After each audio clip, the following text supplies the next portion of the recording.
This is what this cute kit looks like when it's finished. Up on the top here, it has a magic touch control switch for turning the lights on. And at the front, the little doors move and open so you can have a look at the view inside. The battery opening is at the back. So the battery pack lives down in here. It takes 2 AAA size batteries.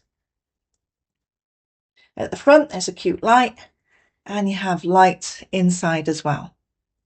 At the back, we have a 3D view through the window to the village.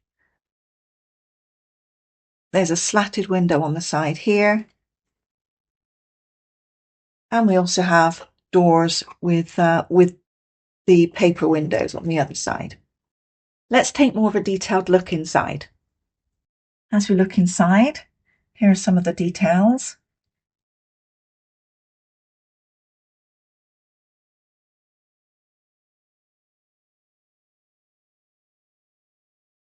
It really is a very nice high quality kit.